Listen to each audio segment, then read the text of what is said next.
আমি একটি কবিতা বলবো। কবিতাটির নাম লিচু চোর, লিখেছেন কাজী নজরুল ইসলাম।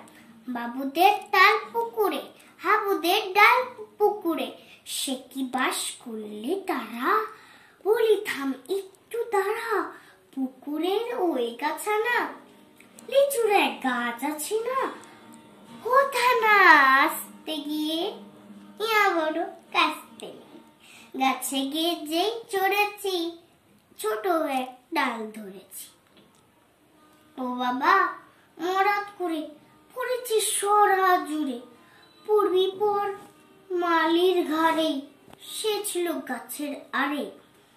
বেটা ভাই বড় নাচ্ছার, ধুমাধুম গোটা তুচ্ছার, দিলে খুব কিলো ঘুষি, একদম জোরসে ঠুসি।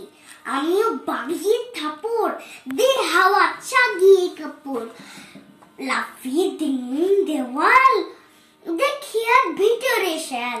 আরে দেখ শেয়াল কোথা, দিল তার দাঁড়িয়ে ওটা। আমি কই কমবো কাবার, কুকুরেও করবে সাবার।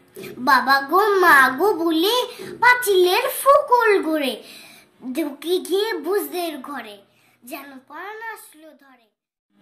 যাবো ফের কানমুলি ভাই, তোর চুরিতে আর যদি যায়, তবে মোর নামই নিচা, কুকুরের চামড়া খিচা।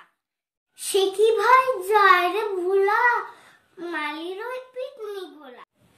কি বলিস ফের হপ্তা, তবার না খপ্তা। ধন্যবাদ।